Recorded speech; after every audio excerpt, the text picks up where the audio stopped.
Hi, and welcome to the Animal Training Academy podcast show, the show for animal training and behaviour nerds, where I, Ryan Cartledge, interview the world's most proficient animal training and behaviour geeks. We're absolutely thrilled and grateful to have you here with us today. So make sure you hit that subscribe button on whatever you're listening to this on so that you don't miss a single episode. Each episode of this show is brought to you on behalf of the ATA membership. And if you like the conversations in this episode, then you're invited to continue them with like-minded behaviour nerds within the membership area, which you can find out more about at www.animaltrainingacademy.com. Once part of the ATA tribe, you'll get access to twice monthly live web classes, the back catalogue of previous web class replays, plus a huge library of videos and projects to help problem solve your training challenges. Plus, we're a sociable bunch with an exclusive private Facebook group and forum areas. It's like a Netflix social media platform for animal behaviour geeks.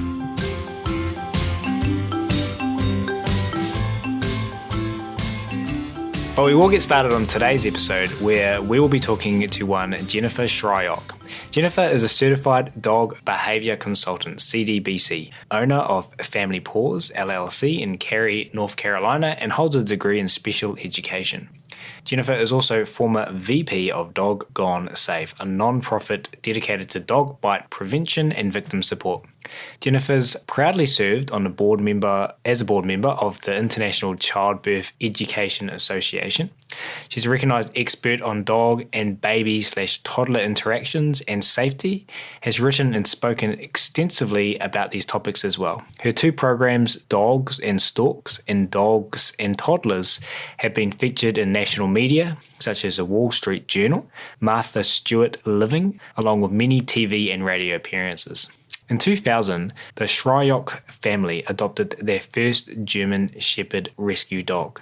Subsequently, Jennifer became involved with the rescue organisation as a counsellor and trainer, finding herself supporting families with babies or young children who, overwhelmed by the challenges of their situation, were often on the verge of surrendering an otherwise beloved dog. As a mother, dog behaviour consultant and teacher, Jennifer recognised a need for support and education for these families and began building resources for new and expecting families through her own business, Family Paws. A consistent need for the specialised service led to the creation of the highly endorsed international program Dogs and Stalks for expecting and adopting families, and then years later, Dogs and Toddlers for families with babies 3 months of age and up. All of these passions and ideas have led to the creation of Family Paws Parent Education, now offering programs all throughout the United States, Canada and beyond. Jennifer has mentored and supported hundreds of dog trainers all around the world and continues to support families in her community and beyond. She currently lives in Cary, North Carolina with her husband, 4 children, 2 dogs and 4 cats. So without further ado, it's my very great pleasure to welcome Jennifer to the show today. She's patiently waiting by. Jennifer, good afternoon. Yeah, thank you so much for having me. How are you doing? Doing great.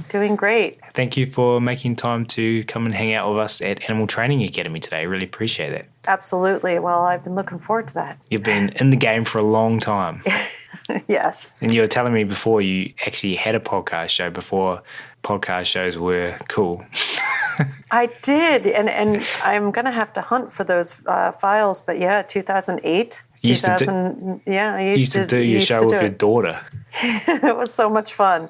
I don't think she would like it now. I have several different times that I've shared some of the old, audio with her, and she doesn't like to hear it now. So, yeah, it's weird listening to your own voice sometimes. Especially when you were 8, now she's 18. That's cool though. I'm sure those will be treasured memories. Actually, to be truthful, she just did a paper. She was asked to write about a metaphor, do a metaphor on writing in something else, and she picked dog training. And she used she actually showed a video of a training session we were doing with 3 of our dogs, and it was the teacher used it as a great example. Oh, nice. So, yeah. Great different ripples. Types of dog training, different types of writing styles, and it was pretty cool. Awesome. Love to hear that. Hey, I'm interested also in going back to when you were 8 years old. We're going to dive into the first question today, Jennifer. Can you take us all back to where you first learned about positive reinforcement animal training and share some stories from that time? Oh, yeah. Well, I was fortunate to have a mother who specialized and worked with children with autism. And I would, anytime there was a day off of school, I would have to tag along, but I began to love tagging along. And my mom would assign me little tasks to achieve with certain students. And, getting from point A to Z was the goal without having a child have a tantrum or get frustrated. And I really observed so much of what my mother was doing, and she used positive reinforcement. I learned about charts. I learned about all sorts of different ways to help motivate a child and accomplish those goals. And that, I loved it. I thrived on it.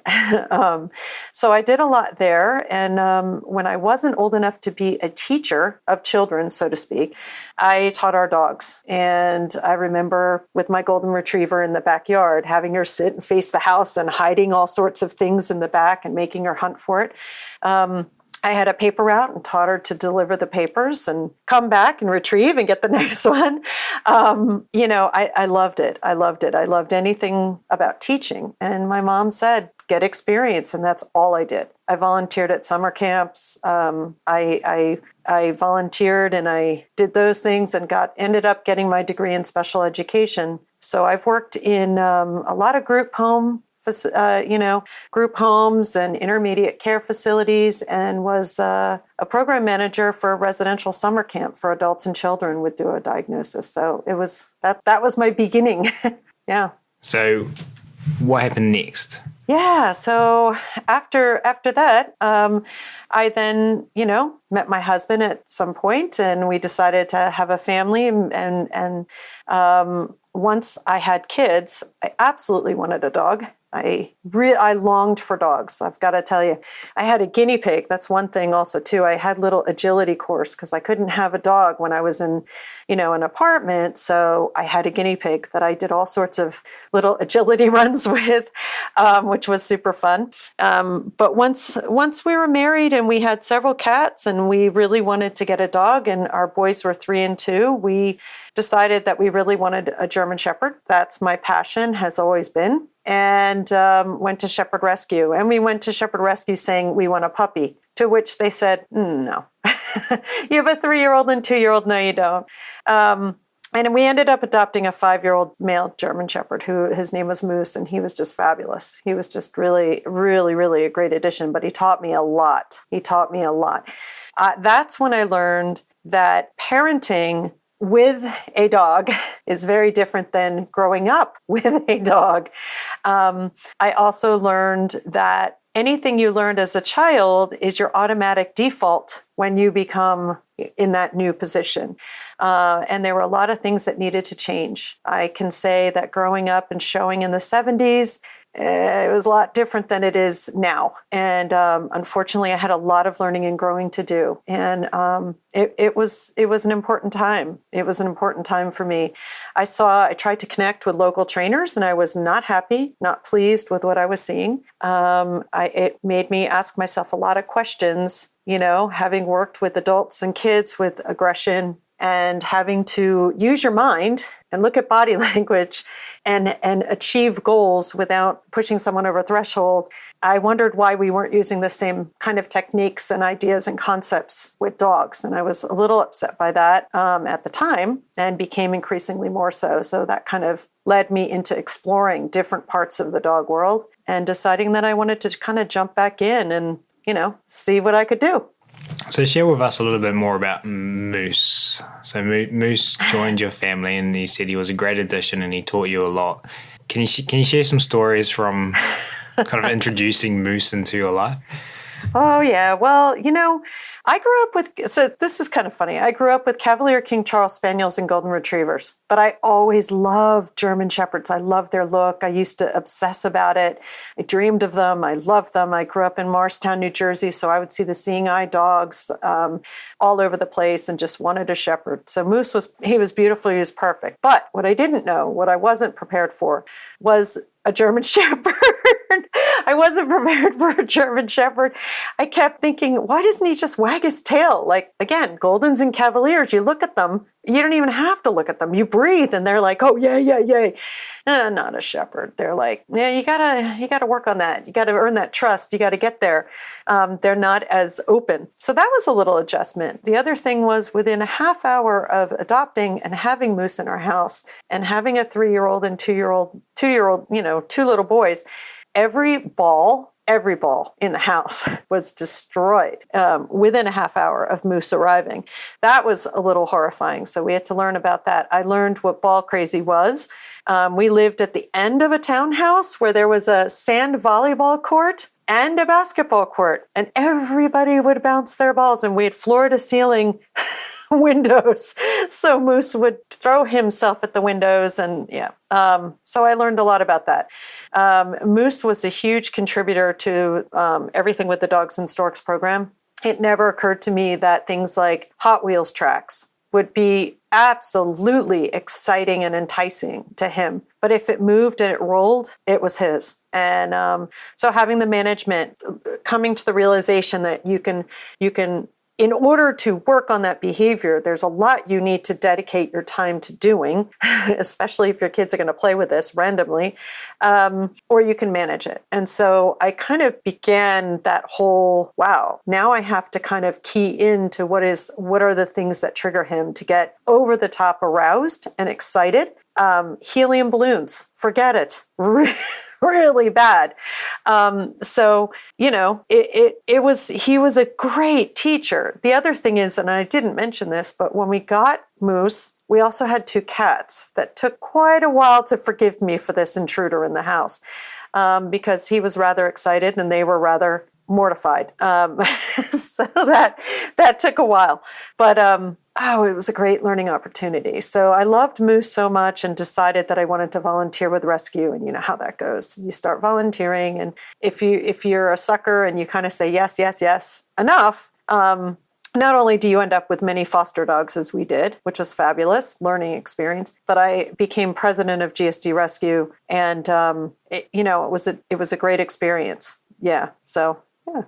So is it safe to say that your dreams of owning a German Shepherd before you got a German Shepherd were a little bit of a contrast to actually owning Moose or having Moose in your house? At first, yeah, it was an adjustment. I mean, yes, he was beautiful, and his beauty and the looks, I will never, ever get tired of the looks of a Shepherd. I think they're just stunning.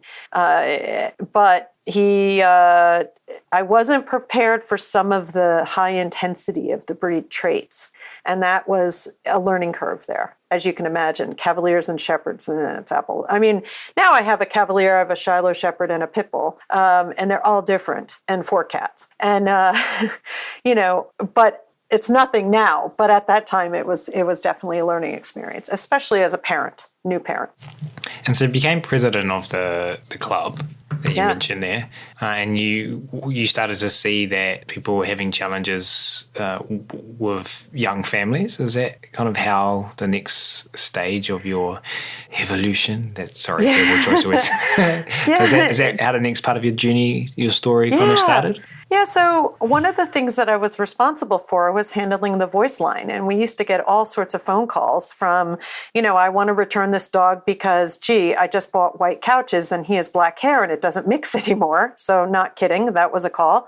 To we're really, really scared. Everybody has warned us about this breed, and everybody's asked us how we can have this large dog and shepherd dog in our home and have a baby. And, I would go and troubleshoot and do, obviously my background being in special ed and having a behavioral background. And I couldn't help myself. And but to go if someone was having difficulties and try to keep our shepherds in the home when it was possible. And I saw so many people just struggling, and I started kind of coaching on the side and supporting people. I also at one point was considering being a doula.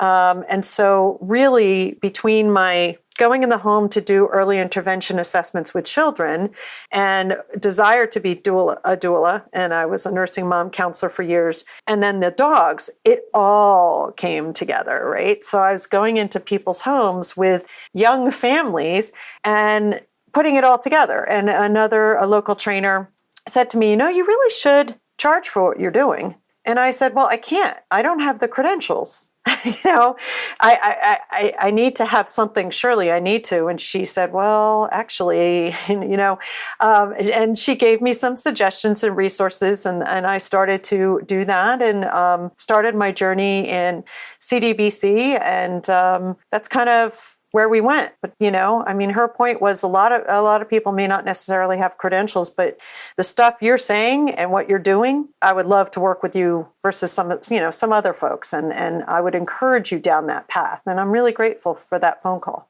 And when was this? That was 2002. 2002, so 17 years ago, nearly 18 years ago. What has happened in that time? What was the snowball? Oh, so the thing about a niche like this, right, is there's no hurry. There's always going to be babies and dogs, right? There's always, as long as I can imagine. And so I had to keep pacing myself. I remember when I made up the name Family Paws and just thinking, how do I want to answer my phone? Family Paws seemed good. And it took a long time to get that going. And I don't know, it all snowballed. I started thinking, like, what is a catchy name? I didn't want to have a class that was just dogs and babies. That seems so boring. So Dogs and Storks it was, which does get people to go, huh? What is that? And that's kind of what I wanted. I wanted it to be unique and different. I wanted it to be something people turned their heads and said, what's that about? So I started offering it the second Sunday of every month in my living room. And I figured that being consistent or persistent with a new concept on a regular basis would be the best way to start to normalize it, at least in my community. And so that's what I began. And I started, offering that. And other trainers started taking notice. I remember being on certain message boards and people started asking more and more.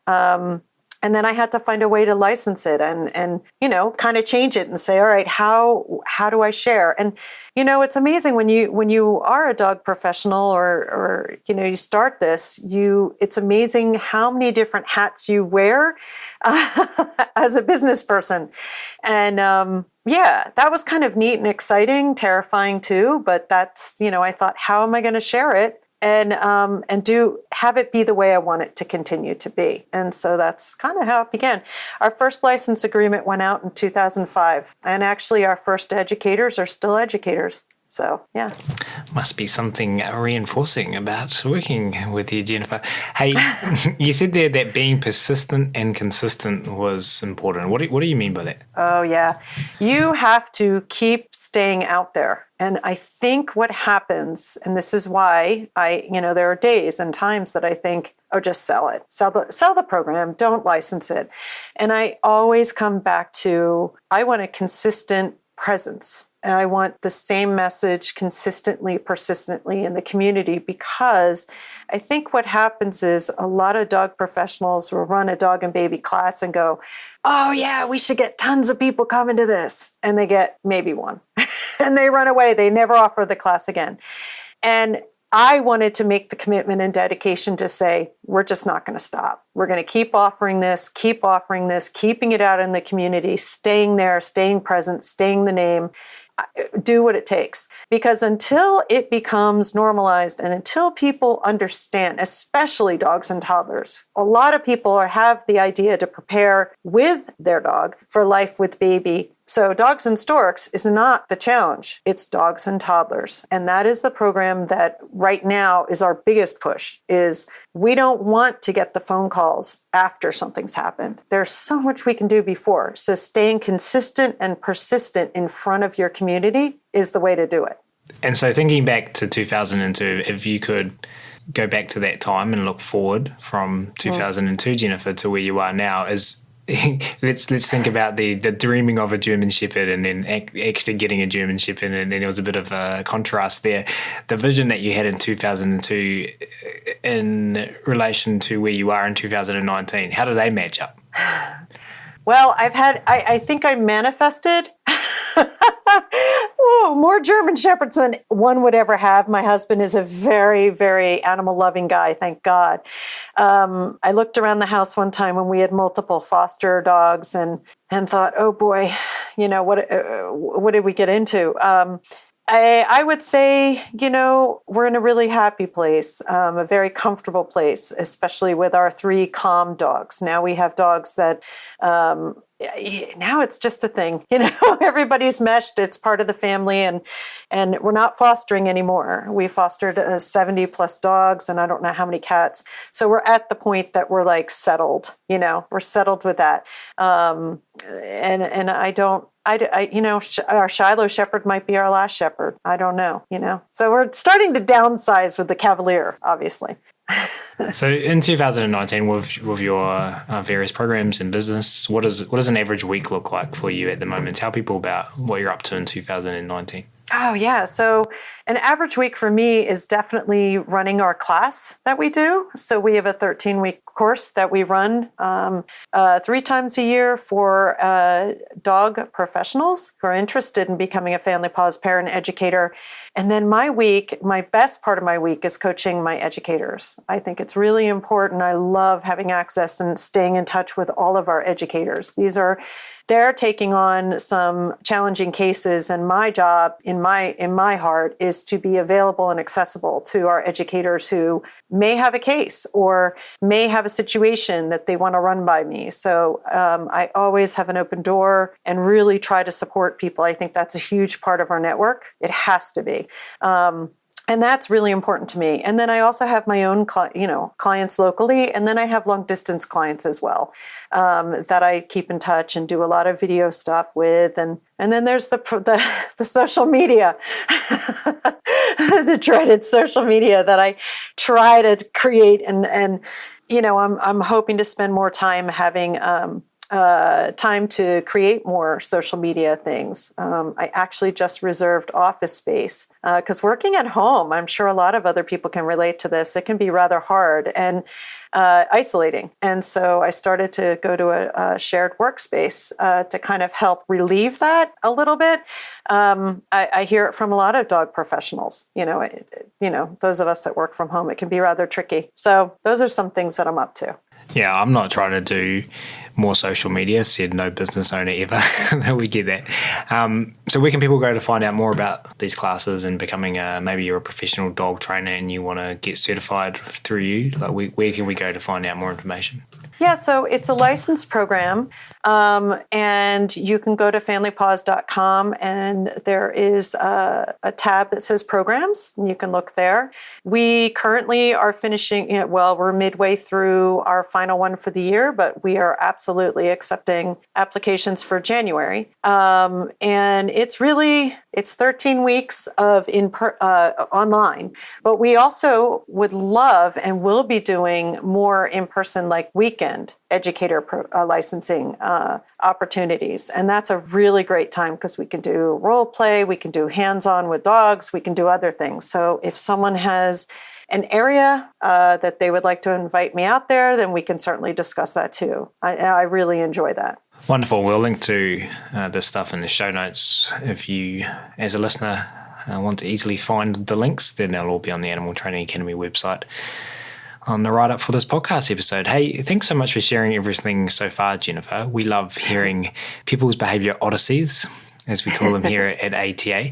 Moving forward, I'd really like to talk about something that is dear to my heart at the moment, and this is about working with clients with a family. Now, you and I were talking before we pushed record. I don't know if I've mentioned it because I forget what I say when. I don't know if I've mentioned it on the podcast show yet, but we're about to welcome a new member to our family that's going to be made of half of my DNA and half of my wife's DNA. This new training project, everyone that's parent already is laughing at me right now, will be due due in March next year. So I hope you all enjoy this part of the podcast, because for me, it's just like getting free professional advice. Basically, I love it. I knew there was an ulterior motive here. Well, actually, when we connected, this wasn't the case, but I knew that we were trying. So I was like, maybe. good. No, Hey, Jennifer, for those working with clients who have families of their own, you wanted to share some tips today. Can you walk through this for us? Right. So this is really important to me. And I'm going to start with keep it simple. I remember going to many of my family's homes and writing up these massive reports and spending hours on it and doing all this detail. And I'd never hear from them again. And I think, boy, I really screwed that up, or something happened. And I know we internalize, because I think all of us are wanting that feedback. We want to know that we were supportive and helpful. And what I realized was that if I were to receive that and I had 2 kids running around my house, I would feel like a failure from the get-go. If I opened it up and I just opening the file and looking at it and going, oh, wow, nope, can't do. And running, kind of running the other direction. So, I know that's one of my coaching. I really mentor people to keep it as simple as possible. Long lesson plans are not going to work with a new and expecting family, or it maybe with your expectant families, but not with your families with multiple children and children running around, not with babies. And so that was a lesson, and I've adjusted everything that I do. I don't do a typical, my plans with my families are not typical to, it's one goal at a time. And we want to see the goal met before we move to the next goal or advance that goal. So it's very, very structured differently than any other that I do. So that's a big thing. Empathy and communication, boy, this is a big one for me, because thinking back to my days with Moose, when I said that I brought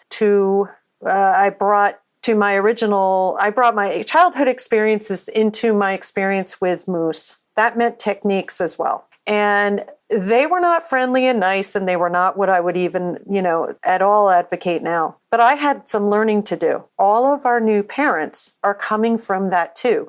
This is the first time that they have a dog and a child together. So their history, their foundation, their core from their original family is going to come with them, just like in their new parenting skills. Parenting is an opportunity of growth. There's a lot of things that come up. I know everybody jokes, I don't want to be my mother, I don't want to be my father. Guess what? When you're a parent, that's what you got. So there's a lot of learning that goes along. And that's true too in how the dog was viewed. So if a dog was treated a certain way in your household growing up, when you get that new dog, you're probably going to resort to the training methods and what you knew as a child, what was modeled. So it really is our job, I think. I always talk about becoming dog aware, and I always look at it as everybody has some level of dog aware skills, even if it's basic. They know the dog has head, 4 legs, and a tail. I want to accept them where they are and assume that they can learn, strengthen, and build their dog-aware skills. So embracing where people are versus judging. If you're invited into supporting an expectant family or a new family, that is an honor, and they're already vulnerable. So we need to really come at it from a non-judgmental point of view and allow ourselves to recognize that they are doing the best that they know. And it's really up to us to make them feel safe and guide their learning forward. So there's that. And then I think for Family Paws, we talk about babies grow, dogs age, and that we have to adjust at every stage. That's a really, really, really big thing. I think people think, we got home and the dog didn't go nuts. Everything's great. And people drop the ball. And that's where we commonly see problems. Every stage is an opportunity for more learning. Every stage is something to evaluate. So babies grow, dogs age. If you think about it, a dog's sensitivities might change. So a lot of our families are waiting until they're older. They might have adopted a dog, and that dog might be 9 or 10 when they have their baby. So we have to account for the changes that are happening as the child's going through the different developmental stages, but also as the dog is going through the aging process. And I think a lot of people don't think about that. They think a dog is a dog is a dog. It's going to stay the same way. If he was happy today, he's going to be happy tomorrow. And that's not me on a good day. I mean, it just, they change as much as we do. So I think we need to embrace that. And then realizing that these relationships, they really take time. Nothing is going to happen overnight. Those first 3 years are critical. Not everybody makes it through that. That is a very heavy time of change. And every dog is an individual and how they're going to experience those changes that the child is going through. So, but relationships take time. So the whole idea, this is my biggest gripe with the whole bring home the blanket, is I think so many people think that that one little thing is going to create harmony forevermore. And and I share that only because I've gone to so many baby expos, kid and parent expos, and I've had my Family Paws table and people proudly walk by going, yeah, we did the blanket. It was great. Everything's perfect. And I thought, why is everybody saying that? And we have to shift the expectations of a one and done exposure kind of thing. So that's a big part of my mission, is to help people see that this is an evolving relationship and it takes time. And then we definitely want to encourage any professional going in the home to be creative, be prepared to maybe go and do a little research. If you know you're going to be visiting a home with a 6-month-old baby, YouTube it, 6-month-old development. Get familiar with it. Look at it. See what these parents might be experiencing. See having that knowledge is really important, because we're doing a disservice if we're not including that part of the dynamic. If we're not involving and honoring where this family is at. And then I would say, ultimately, my 5th tip there is, if you're not comfortable, which a lot of people are not, if you're not comfortable with these types of cases, don't be afraid to refer on. These are dynamic and emotional and very complex cases. And just like I'm not a huge fan of doing, reactive dog, leash walking and things like that, those are cases I refer on, or separation anxiety. Don't be afraid to refer on. It is probably the most professional thing you can do if you're not comfortable with it. Some great tips there. So going back, we'll go through them all again and unpack some of them a little bit more. Number one was keep it simple. So you shared a great tip there about just giving them one small approximation and making sure that when that approximation is being done, that I'm assuming there's some natural reinforcers at play there to maintain that behavior over time. Do you have any other tips for people working in this context for helping keep it simple for these families? Yeah, so giving small tips and then having deadlines, or goals. I know everybody's busy, so I tend to work very differently. I don't do like 6 sessions in a row. I'm there as they need me. So I have a whole different structure. So to me, it's like, okay, we have this goal. I'm not going to pressure you on that goal. But if that has been the decided on goal, then I want you to send me, whenever that may be, a video of that, you working on the goal, or you getting to the point that you're comfortable with the results of working on the goal. And actually, that has led to much more direct interaction and connectedness with my families. It also has led, what I've found, and I don't know if others have, with the video contact, I get more positive stuff. I get people sharing really good, fun things like, hey, look what happened today, which is so wonderful for us, because I think so many times we, at least in the past, we wouldn't hear from our families or clients unless something was going wrong. So what I found is the introduction of more video, and there's different apps that make that really, really helpful. But that has led to such a better success rate, and also it's helped with burnout, because I've definitely been in the burnout phase and gone through that several times. And so keeping it simple was better for me, so that I wasn't writing hours of stuff for them to do, only to have them go, I'm done. You can't do this. And I'm seeing results, and it's a lot better, and they stay clients a lot longer. So maybe expand a little bit, because I'm interested to learn. I definitely haven't been doing this online as long as you have, so I'm sure that you have been through probably some of the things I'm learning, and I'm reinventing the wheel with what I'm doing. I was just coming to ask you. Yeah. But you said you've gone to burnout, and I can appreciate if you're asking people to send you videos that potentially someone might send you a 15-minute long video, go, look at my dog. Like, what have you done to, and what apps are you using to kind of facilitate? And do you give instructions to your clients about what kind of videos they should send you, how long they should be, and if they should review them themselves and provide feedback to you on their own thoughts? Like, how do you work that? I'm interested to know. Oh, all of the above. I'm not going to give all my secrets away. All of the above. I've never had someone take advantage of that. I'll be honest with you. So I've never, I have a very different structure that is, I'm here when you need me. I'm here for peace of mind. So, my clients are with me for at least, through certain critical periods, because when it's dealing with dogs and babies, dogs and toddlers, they need me now. They don't need me in a week, 5 weeks. So I don't work like that. So when they have a video and a success story, they can use Marco Polo is a great app. I love it. I use it all the time. So it's one of my favorites. And what I love is it's like, it just encourages it encourages interaction when it's convenient for both parties.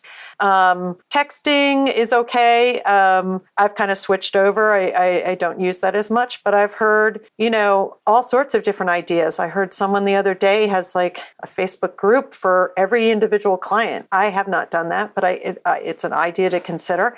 I use everything, and I'm constantly changing how I'm doing that. But right now I'm pretty hooked on Marco Polo. I love it. My clients like it. And it's been really, really helpful. So if I say, all right, we're doing mat work, we might set up several different goals. What's interesting, like I said, is the easier it is for them to communicate and the more you're accessible to them. And this is not for everybody. Not everybody wants to work this way. I love it. The more they're likely to give you the positive stuff, which is what I want. I want to see them happy. I want to see me showing their dog relaxed on a tether. I want to see those things. So it's so easy to give reinforcement both ways. And that's what I love about it. Yeah. And just to go down a rabbit hole, because we like rabbit holes, as do the listeners of the show, apparently. It's the feedback I get. You mentioned burnout there, and I just want to take a sec, because we like to talk about, create opportunities to talk about mental health on this show. It's important. We don't want to lose any of you listening to this show as professionals in our industry. So do you want to share anything about your experiences there, and kind of what has been some tips you can potentially share that have helped you work through this? Because you've stayed with us. You're still here. I'm still here. And we're grateful for that. So obviously you've been doing stuff that works for you, and maybe we can learn from that. Yeah, I think it is a really important subject, and I do need to just plug Colleen Pilar's Unleashed Resilience course here, because she's doing some incredible work on this very topic, and I adore her, and boy, she's someone that I admire and really knows what she's talking about. So I encourage people to check that out. But I will say that has helped me a lot to take the courses that she's offering. The connectedness, I talked about isolation. I think many of us, I always thought of myself sort of extroverted, but realized I'm more introverted in some ways as well. We all have to really figure out other things besides dogs and other things. If you're taking a lot of aggression cases, then you really need to make sure you're getting puppy time or kitten time or something that's going to boost you up and light you up. I do some volunteer work. I just started volunteering at the memory care center up the street. That takes me out of dogs. It gets me in the mental health a little bit. It's something that I just thrive on. Finding those things that step out of this, step out of the dogs. If I have a week where it's 4 families who are all coming to, they have a resource garter and a baby on the way, and there's been bites already, and there's, things stack up over time. And what I find, maybe some of you find this too, is you never get just one. It seems like right now, and I mean this with names too. I've had 3 dogs come to me with the name Brownie. I don't know why, but it's the same with cases. You get 3 resource guarding cases that are just not safe. It seems to come in clusters. And that's when I really lean on my group. I think that's when our Family Paws educators thrive, is I've got a whole group, over 200 people that I can say, I'm having a really crappy day and I'm not feeling really, I'm overwhelmed. This is tough. And maybe we schedule a Zoom, or maybe we, just reach out and pick up the phone. I think that's really important, and having the safe space to do that, where you're not bashing, you're not criticizing anybody, but you're just saying, this situation is weighing heavy on my heart, and I'm having a really hard time moving past that. And just, you have to have an outlet. So I journal. Another thing that I recommend to my educators is, when you walk away from a case, write down 3 things that went really well. 3 things. And, and I also like to check in on my triggers if something's triggering me about this particular case. Again, in my niche, we're going into a lot of home situations. We're going, everybody is, but we're going into dynamic situations, and there can be more triggers. So those are things that I consider as well, because if you're being emotionally triggered, so say someone has lost a baby, or any of those things, if that's a trigger for you, that case may be hard to handle. So tapping in on those things. So those are things that I encourage people to do. And then I always get a monthly massage. Can imagine it helps as well. So yeah, connecting with your community so we can thrive, not just survive, and having empathy for yourself, which moves us on to the second thing that you suggested that we need to have for our customers. You said that assuming that the customers are keen to learn, strengthen, and build where they are, and embracing the people where you come in and embracing them where they are. What do you mean by that? Yeah, so I know we talk a lot about body language and different things, and I think in our field we've kind of referenced dog bite. I'll get there. Dog bite prevention, where I think a lot of times people are saying, you're not informed, you don't know this, you're not educated, you're not dog savvy, something. I always see that as a negative, and I really want to turn that around and have a different spin. So I've been talking about dog aware, building, strengthening, increasing dog aware skills. And I look at it as every single human being has some level of foundational dog aware skills. They know something about the dog. They might know when they growl, it's not a good thing. They might know something, growl. Everybody knows something's up. So what I want to do is find out where our families, what are their level? What do they know? What are they comfortable with? What do they, how are their observation skills? What do they notice already? And then build from there. Acknowledge and validate what they do know, what they have, and then build from there. So they might have some things that are a little off track. That's okay, but they're here and learning with us. So let's just invite them to learn more and guide them along that. Let's not judge them or tell them what they don't know. I think so many times we get into just telling. I want to ask, and I want to hear, and I want to gather more information before I give information. I want to ask versus assume. So it's just sounding a lot to me that we're treating them like learners. They are learners. They want to achieve. So we're not judging our dogs when we go in there. We're starting where our dogs are at. So you're suggesting maybe kind of taking that frame that we place on how we work with dogs to working with clients as well. Yeah, absolutely. What do you think there's a discrepancy there? Where do people trip up in that they're so good at working with dogs and kind of doing what you've just suggested with dogs, but then potentially when they come to their clients, they're on these forums and they're not entering where the client is? Yeah. What's going on there? I think we're hard on ourselves, right? And the way that we kind of, I think it comes down to maybe even our own insecurity and judgment of our own selves. And we're rather harsh on ourselves. And that's the only thing that I look at behavior and I think, what does that do?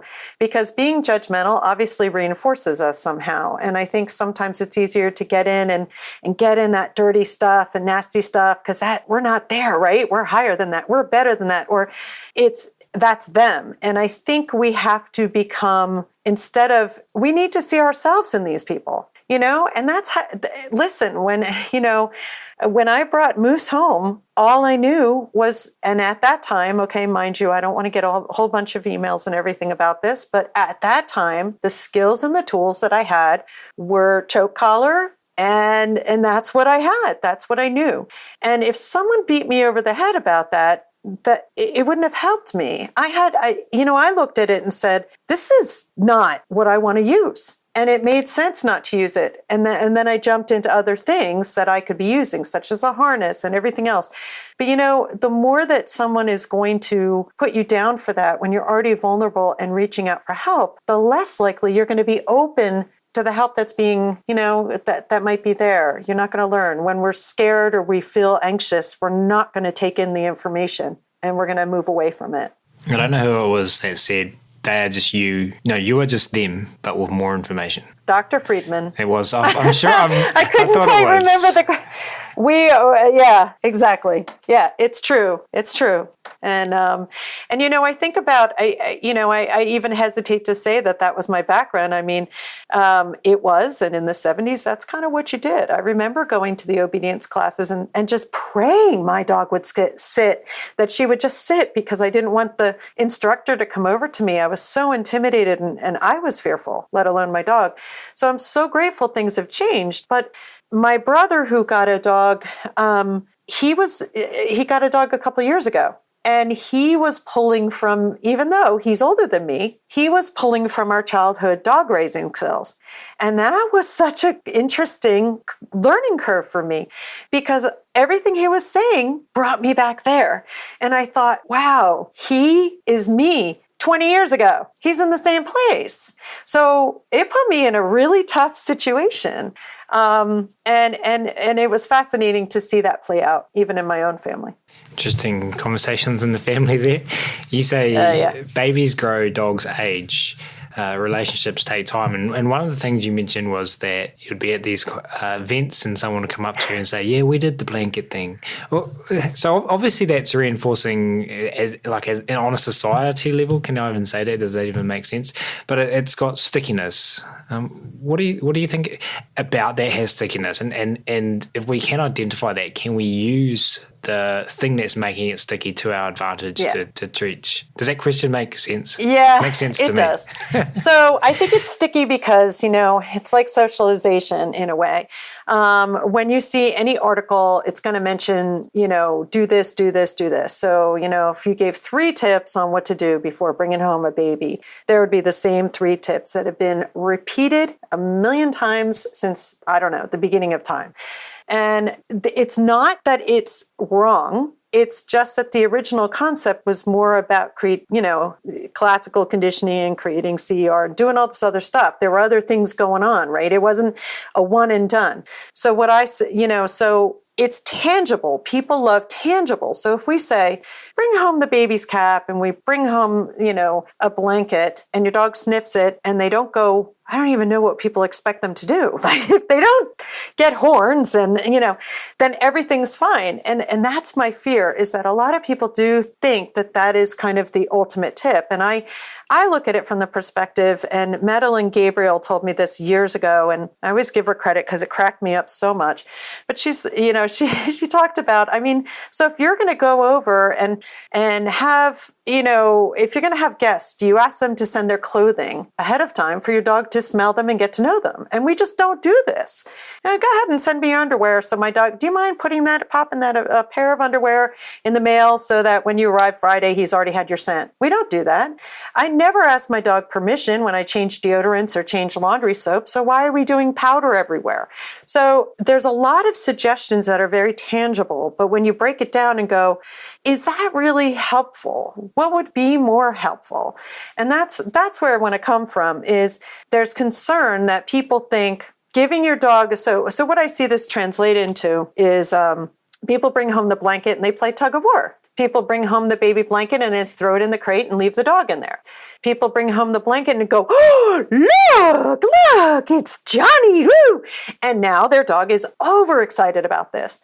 And so we talk about the physiological things that go on with mom during third trimester and how most likely dogs are already exposed to the scent of baby, that this is actually just a way that gets many dogs over the top aroused and excited because the person is spending so much attention when in reality, we don't want to make it that big of a deal. So it's a shift, right? Bringing the blanket home is something tangible. People love tangible. That's why our expectant parents are usually eager for all those tips and they want to get that stuff. This is a tangible thing that they can do. And of course they want to create harmony. And I always joke and say, I need to create the magical harmony blanket. I'd be rich by now. But it's more than this. It's so much more involved than this. Yeah. Magical harmony blanket. Yes. Should we call the podcast episode $5? Jennifer's magical harmony blanket. Forevermore, you will have lasting bonds. They'll be best friends. No, it's so much more. Our dogs are more complicated than this, right? And we are too. You can't see it, podcast guests, but me and Jennifer have video, and it's just little money signs just popping out of her eye sockets. I know. So it's like, I have a whole line of candles. Hump me not, aggression be gone. You light them and then it's I sell sage in New Zealand so we can walk around the house burning sage. Hey, you said be creative, which is what I was trying to do there. And you said if you're not comfortable with these cases, refer on. There's one other thing you really wanted to talk about today, but before we move on today, did you want to add any final words to those two last points? No, I think that sometimes, especially early on in our careers, we can kind of say, oh, I can do it. But I want people to really think about what that looks like. If you walk into a situation or you read something and you just feel like, ugh, I'm not sure, that's a good time to reach out. I would love to get your phone calls. I absolutely am available to trainers and other people who are looking for that kind of help. And, even to identify, am I in deep? Any tips, any suggestions? You don't have to be an educator to get support and help from me. I don't want millions of you calling, but it is my passion and something that is really important to me because if something goes wrong, it's a lot different when you involve children. So yeah, that's my point on that. Keep it simple, have empathy and communication for your clients, but also for yourself. Babies grow, dogs age, relationships take time, be creative, and if you're not comfortable with these cases, refer it on. And I think a lot of that, apart from the babies grow, dogs age, can apply to lots of different niches that we work with our dogs and ancestral other animals.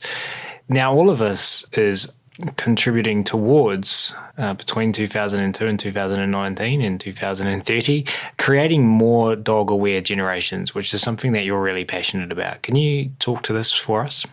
Oh, yeah. Well, I've started to say during Dog Bite Prevention Week, I start to put out my dog-aware stuff saying, I want people to be excited and proud that they are staying curious and interested in their complex dogs and their behavior. So that's why I want to have it be, saying dog bite prevention, education, it's not sexy. Dog safety, not sexy. But people want to become something. They want to be a part of something. So proud to be dog-aware parents, proud to be dog-aware grandparents, proud to be a dog-aware community. Dog-aware meaning staying curious and observant of your dog's body language, learning those stress signals, learning the things that they do that communicate discomfort, stress, fear, excitement, happiness, arousal, all those things, and continuing to learn with them, continuing to stay curious because it really does evolve. It changes just like we do.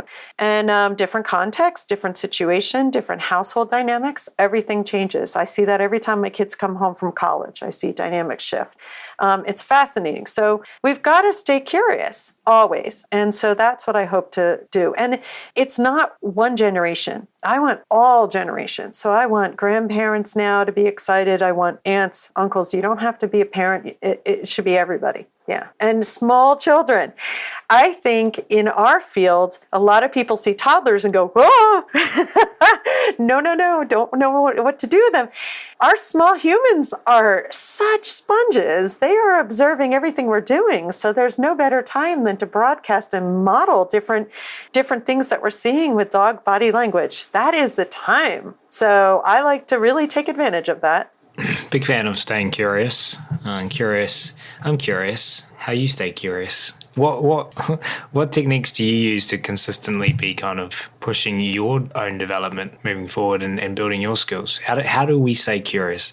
How do we stay curious? I think sometimes it's searching out just the whys in certain things. Like I can tell you right now, one of the things that's triggering my curiosity now is horses. Okay, and behavior in horses and behavior, how to look at their body language and different things. So I like to jump into other species to increase my curiosity because I think it always throws me back and goes, helps me see the connection. So I don't know if that's kind of down that path, but boy, just a desire and hunger for learning.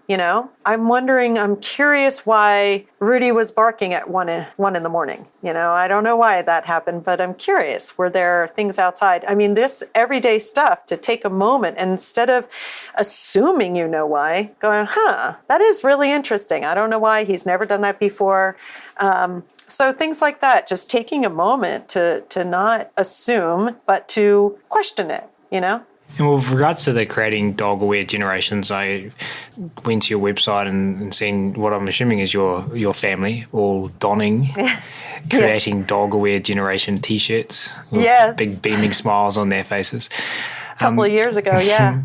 Is there somewhere that people can go to get resources about this specific topic?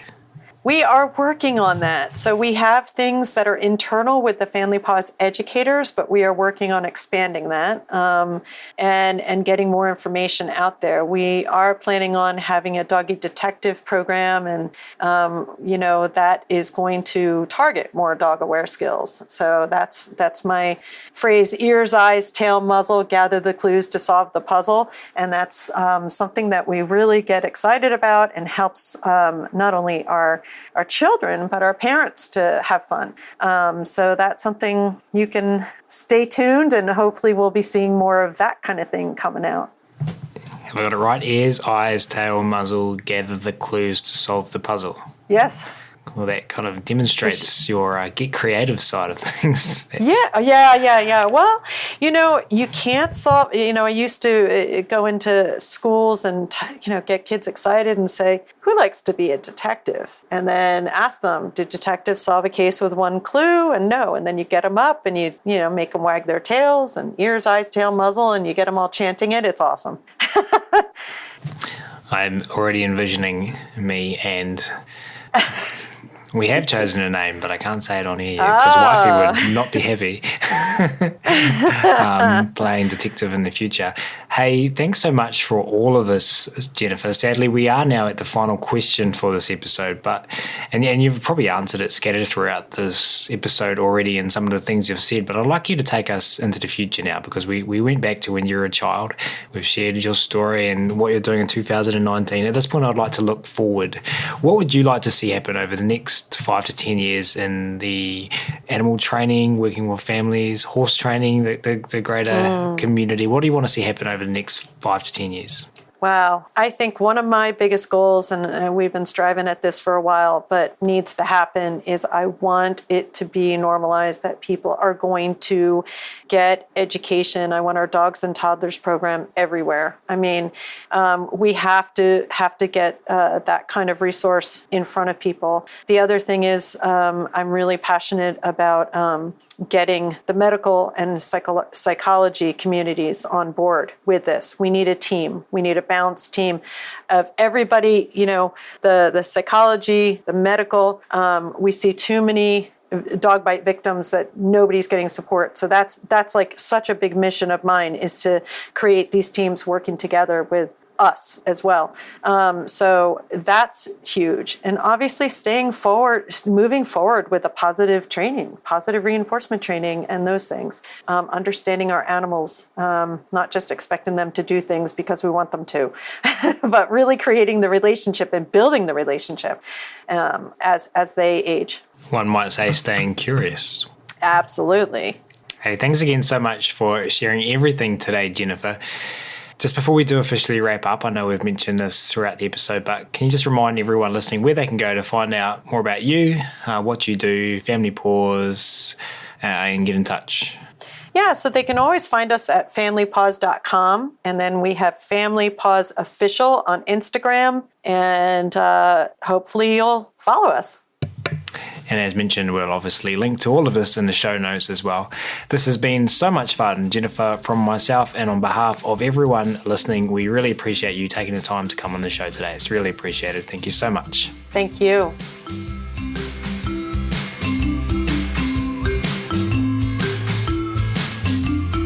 We do, of course, really appreciate all of you tuning in today as well.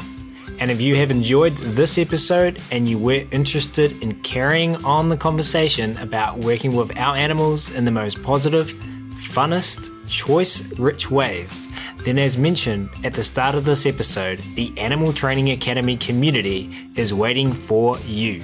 Head on over to www.animaltrainingacademy.com and click on the membership button in the main menu to learn more about what members are describing as the Netflix social media platform for behavior geeks.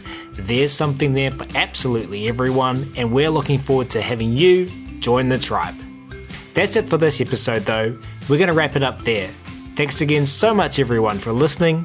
You'll hear from us again soon.